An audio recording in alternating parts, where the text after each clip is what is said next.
Ladies and gentlemen, welcome to podcast number 13 featuring Coach Brown, LeBron Francis, Ryan Francis. First question.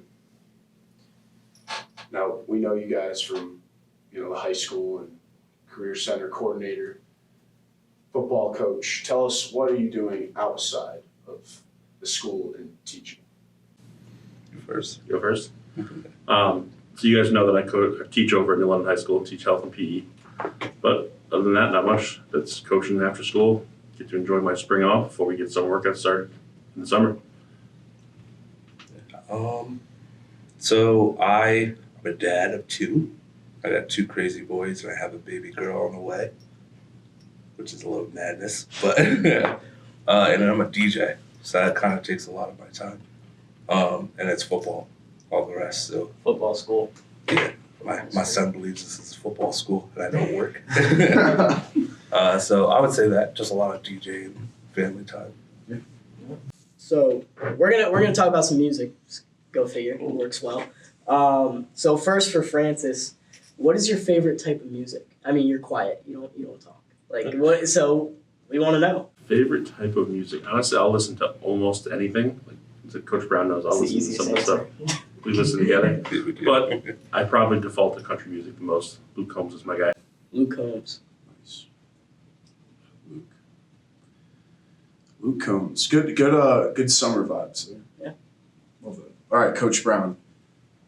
The overarching question, what made you fall in love with DJing? So when I was in college, we always did this thing called leave the door open.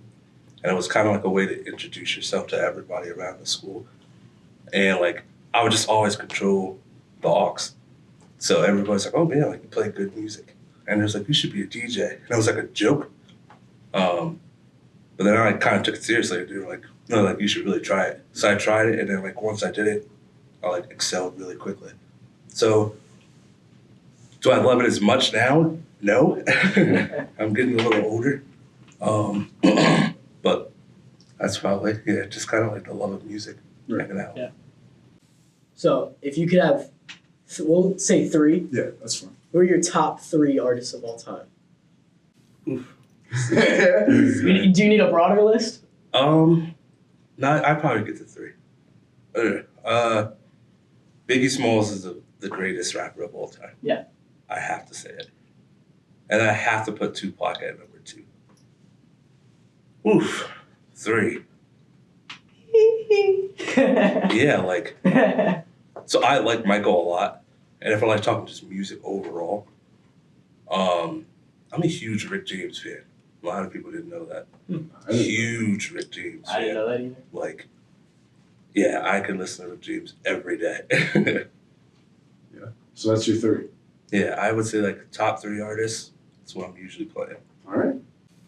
Rick James. Rick James. All right. Now moving on to sports. Now I know for you guys the big goal is to become head coaches eventually. So, give us a timeline when you're thinking. Is it you got something in mind year wise, how many years you're gonna wait, or is it just whenever something comes up, you're gonna go after it?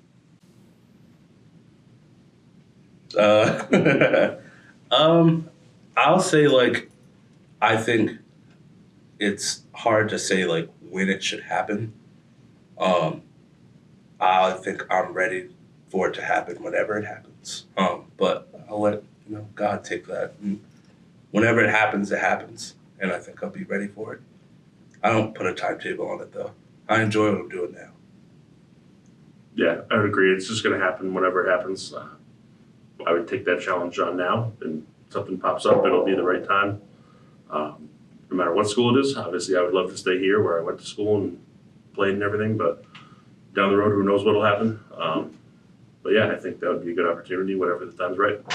Would you rather do it for basketball or football? Football. Football.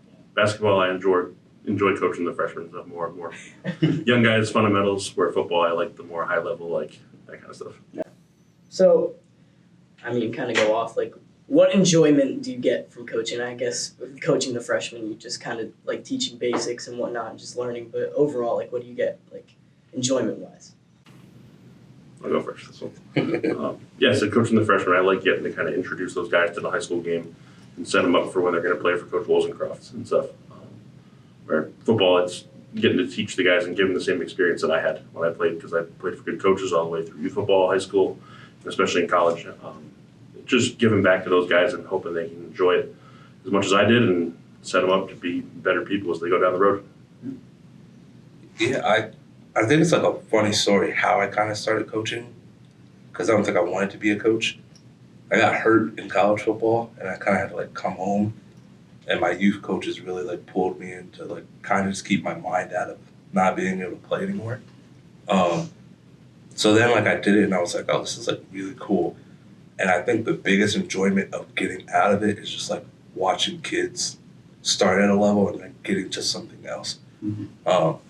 I just think that's cool, like in life, just watching people grow. Right. And outside of the sport, even just as a person, like seeing somebody that, like I coached maybe when they were 12 and seeing them 18 and it's like, you're just a whole different person. Yeah. I think that's really, really cool. Yeah. Love it. Yeah.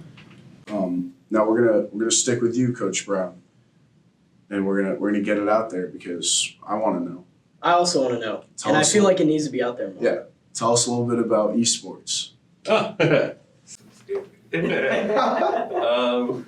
Esports, yeah. So esports is new to the school. So esports is like gaming online on PC or like Nintendo Switch. It's in Route 128. It's awesome if you have not been down there yet. So 20. I've seen the room. It's, yeah. It's legit. It's like 20 PCs. Coach Massingale's old room. Yeah, Coach Massingale's Oh, over. really? We used to keep. Jerry. Boys! But yeah, it's just, gaming online competitively. So like, if I'm not DJing or doing like football stuff, I'm an Xbox player. Probably playing college football. Yeah. Probably. Anybody want to challenge a college football? Just let you know I'm gonna win. So like, I play a lot of video games. So kind of when that came available, like me and my kids game all the time. So it's like, this is a cool thing to try out. But more kids should do it. Like, it's competitive. It's like you play anybody across the world. Yeah. So there's all types of games like Rocket League and like Mario Kart, Marvel Rivals. Like there's some cool stuff to do. But they do put a limit on it. Like there's no Fortnite or Call of Duty. At the moment, though, yeah. Like there has to be E for everybody. Yeah. I feel like if they get that to pass, though, I feel like a lot more people would join. Yeah. I think something hopefully in the future will be like Fortnite. Yeah.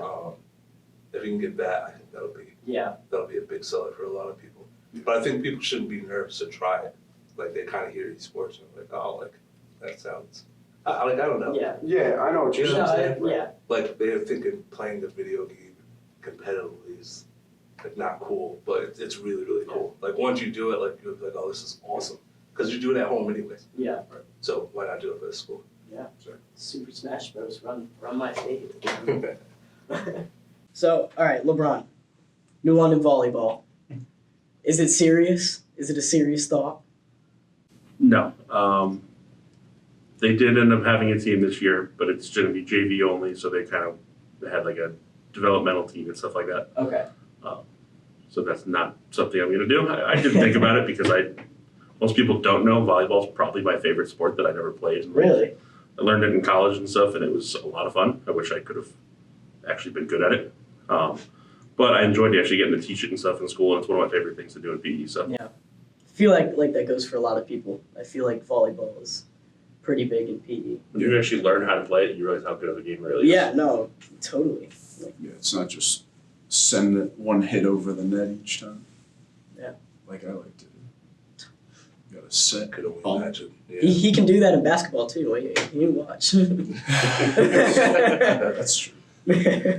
What about like for the future though? Like if next year they had a varsity team, would that be something you would go after again, or look to go after again, or it's just kind of? Yeah, I would consider it. I mean, it would be a lot coaching 3 different seasons of sports, but obviously teaching over there, it's a lot easier than having to get here after school for practice and stuff.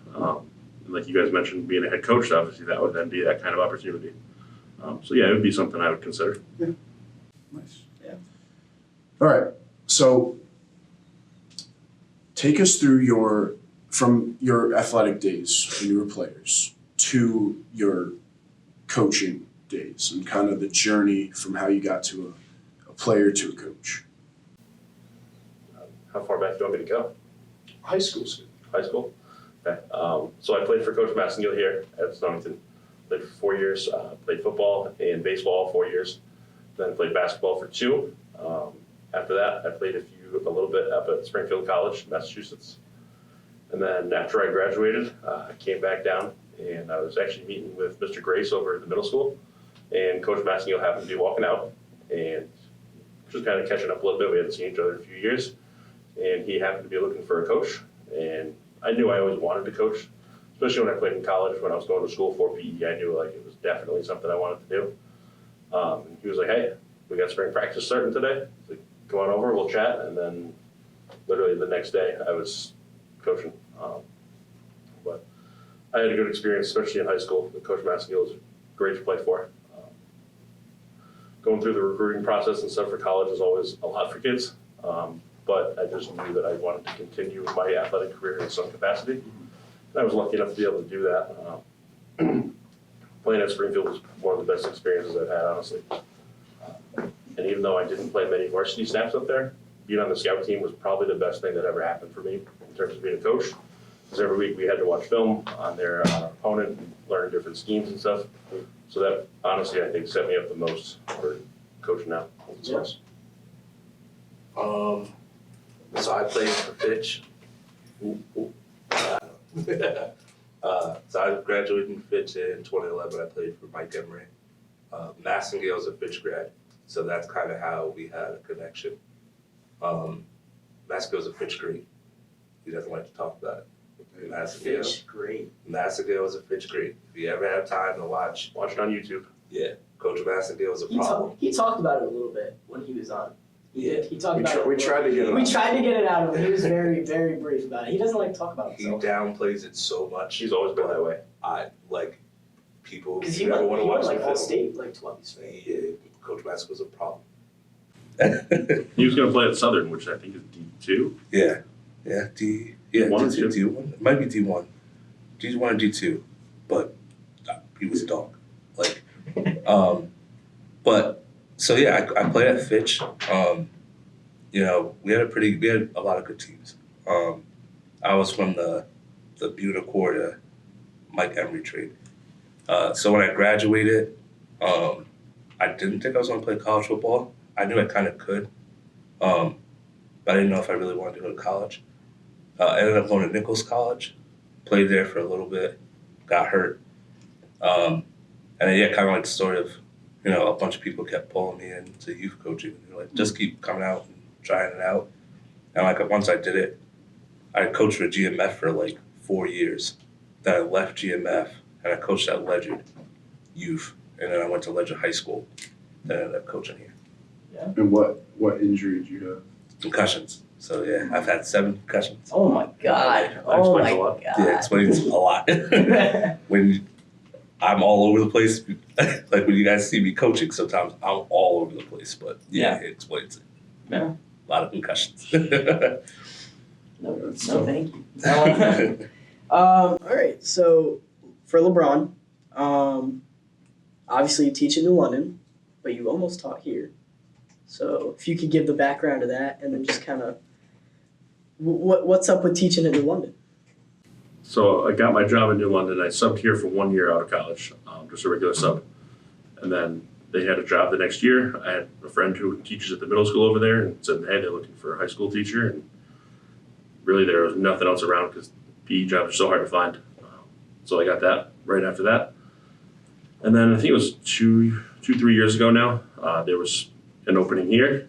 And then I was going to apply for it and then got told it was going to be a part-time job. So obviously I couldn't leave a full-time job and take a part-time job here. But that's it. I honestly like teaching in New London. It's good. I get to experience every type of kid you can imagine. Getting to teach those kids and then come coach you guys and everyone else here. So it's nice, honestly, getting to do different kids every single day. Because we were talking about, because it was a part-time job and then it opened to a full-time job. Right. So we're talking about that year when Coach P was also here. We would have had all of our coaches would have taught at Southington, which would have been crazy. That would be Yeah. a lot nicer, obviously, but yeah. But, I mean, now we talked about New London going to a full year of school and going 4 weeks on, 2 weeks off. Is that still happening? No, that got shut down real Okay. quick. All right. 90% of the teachers said that's not happening. Yeah. They backed off pretty quick on that. That would have been, Thank God. that would have been crazy. Yeah. I was looking for a new job. All right, so Coach Brown, is there anyone, it was Miss Lamb before you in the Career Center. Yeah.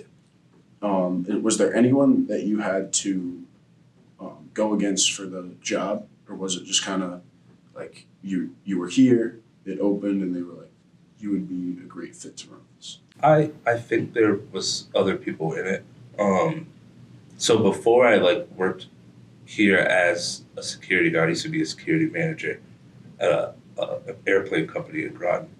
But before that, I used to be a job developer for adults with special needs.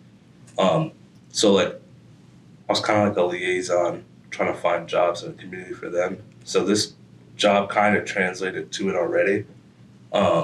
Just the college portion of that was a little bit different. But kind of from coaching football and helping everybody out with that already, that kind of helped with it. So I think I had experience already, and then I just had to gain a little bit more. But I love it. I think it's an awesome job. Trying to just help everybody out and be that resource. We appreciate it. Yeah. We all need the help. So All right. Final question. If Patrick knew how to spell. Favorite? Are you kidding me? FAVOIRTE. Serious. Anyways. I was typing quick. It's okay. You have autocorrect. It didn't come up. Why don't you just ask the question? You're like Brady Mullen on the freaking Okay. podcast. All right. Favorite athlete of all time? I think we might have the same answer for this one. Yeah, kind of, but also, LeBron. But it might have to be Michael Vick for me. Michael Vick was the greatest influence watching young Michael Vick, pre-bad stuff. Pre-Philly Michael Vick. Pre-Philly Michael Vick. Watching Michael Vick run around the field, that's where I really found love for football. Because I was like, I could do that. Obviously, a new position for me, but LeBron too. But I think LeBron's our Michael Jordan version in our life. Yeah. I mean, even for us, that's. Yeah. I just don't see somebody at his age do Doing things what like he's that. doing, yeah. It's Right. He doesn't slow down. No. All right. What about your favorite? My favorite athlete? Oh, that's tough. Deion's got to be up there, for sure. First two-way player, really. Probably the most influential player on defense, anyways, from the 80s and the 90s. I'd have to say Julio. I don't think I can have a list without Julio. Probably 2012 OBJ, to 2014, his rookie through those 2 years. I'd probably say JJ Watt just because I grew up with him. JJ Watt. Yeah. I don't think I could. JJ Watt was a dog. I don't think I could pick one though. I don't think I could pick one. He got robbed in MVP too. Robbed. Oh, my favorite athlete of all time. I always say my favorite football player of all time is either Des Bryant or DeMarco Murray. And I say DeMarco Murray because he had the greatest vision in a running back. Yeah, Besides Saquon. Besides- Besides Saquon. Yeah, well, Philly, DeMarco Murray was tough. And when he went to the Titans, that was even worse. But 2014, different. And then Dez was just a beast. He was like Calvin Johnson. Whoa. One-on-one. That is Yeah, that's a No, it's not. We do not No, have it's enough not. time. That's We do crazy. not have enough Yes, we do time. have enough time. That is not a crazy take at That all. is a crazy take. One-on-one Dez is the same as one-on-one Calvin Johnson. Absolutely not. Yes, Nope. yes, it is. Nope. You throw it up to that man, he got it every time. Except in the playoffs against the Packers. When he caught the ball. 4th and 11, and he caught the ball. And scored a touchdown. That is a crazy, That's not crazy crazy. take. That's not a crazy take. Crazy take. Calvin, Yeah. Calvin had 3 people having to guard him most of the time. They still couldn't stop him. I'm just saying, one-on-one, if you throw it up to Calvin Johnson or you throw it up to Des Bryant, I'm goal line fade, you get the same. No, but here's the thing. You got Calvin on one side, Des on the other. They're both one-on-one covered on both fades. Who are you throwing Throw to? to Calvin. Throwing to Calvin Johnson. Even if he's double covered, I'm throwing. Yeah, I'm still- Even if he's double Calvin. covered, I'm throwing to Calvin Johnson. I'm not saying Des is better than Calvin. You said Okay, he it was kinda- is. Like, It you was said- near there. You were like, it's a. You said I'm he saying is Calvin. goal line Des is the same as goal line. No. No, Yes, no, it is. no, In that no. situation, especially not. If maybe like playing route running, something like that, like Sure, sure, maybe. but okay, dude. Okay, I get it. Like Des is like 6'4", right? Like 6'4", probably 200 pounds. That's like 6'2", I feel like. No, he was. We gotta look this up. How tall is Des Bryant? How much does Des weigh? 6'2". 6'2" each. You gotta How think. much? Wait, how much does he weigh though? How much does Des Bryant weigh? Des Bryant weighs 220 pounds. 220. All right, but you gotta think. 6'2", 220. That's a big dude.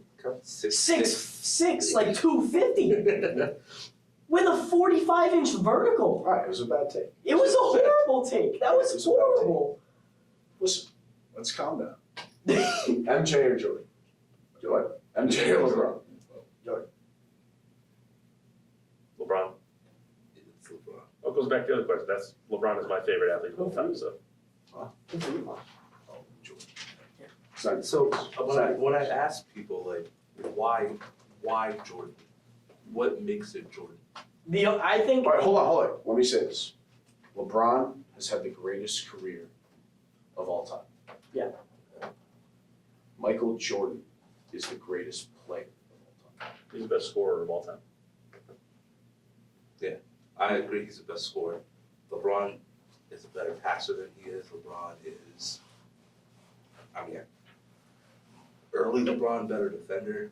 Like, it's hard to, longevity wise, the only thing I feel like Michael Jordan is scoring is championships. Yeah. I mean, the thing too is like if Jordan started the way LeBron started, like Jordan came out of college, LeBron was in high school, obviously. Yet he had something to prove. Jordan necessarily coming out of UNC didn't really have anything to prove. He didn't like have the pressure on him like LeBron did, which is what makes LeBron's career so impressive, like to me, because you had so much pressure on you, and then your first year you averaged 25, like 25, 6 and 6 probably, like crazy number. But at the same time, it's just like I feel like if Jordan had the longevity that LeBron has, because I mean, what LeBron spends $250,000 a year on his body alone. Like, I feel like if Jordan had the longevity LeBron does, it would be a different story. And I think you gotta look at their play styles too. Like, It's very different. what LeBron is doing, how he plays, is like such a person that drives to the hoop and finishes at the rim. To be his age to do it, and then like, but Jordan's a scorer. Like, obviously, he could jump out of the gym. He has a great mid range. Like, But I mean, it's 3. It's like it's not what LeBron says. Like I don't feel like it's LeBron. but I don't know. I never like this debate because they don't even play the same position, which is what throws it off for me.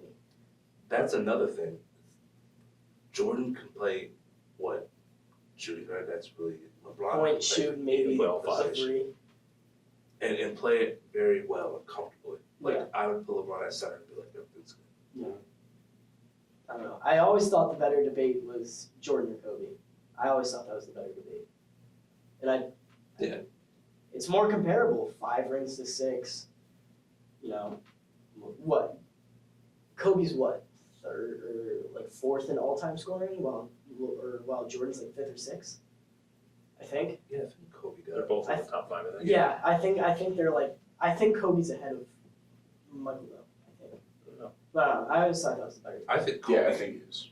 Kobe's a better like a killer instinct than Jordan was, but I don't think Kobe was a better scorer than. But like I said too, like he had more longevity. Like if Michael came out of high school and treated his body the way that LeBron treated his body, I think it would be very different. Yeah. It would be very different. I would say if you got 1 year to go win an NBA championship, who are you going to take?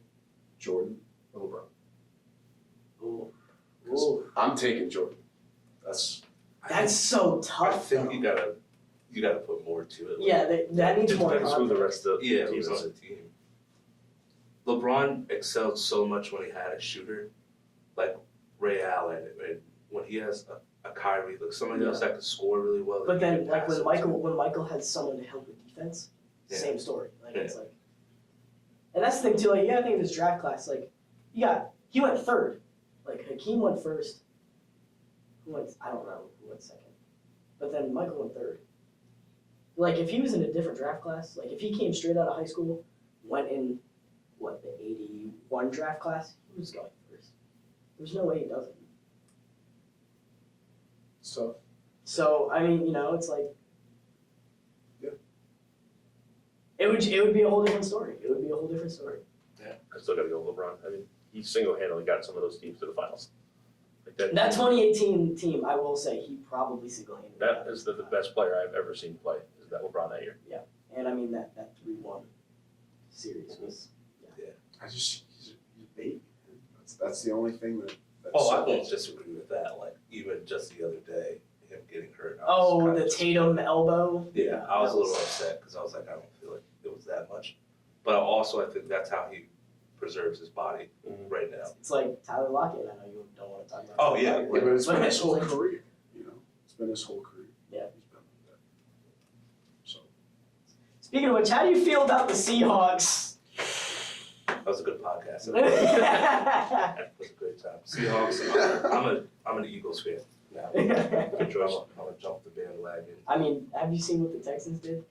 Yeah. Yeah. Did you see? Trade away Larry Tunsil, cut another guard, traded away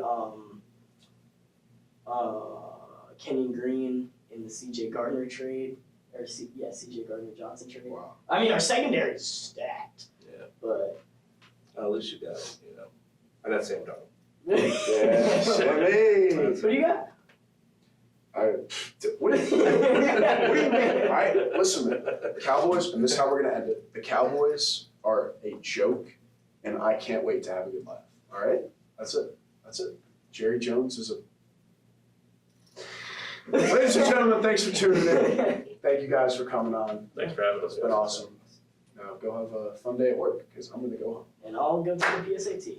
All right, buddy.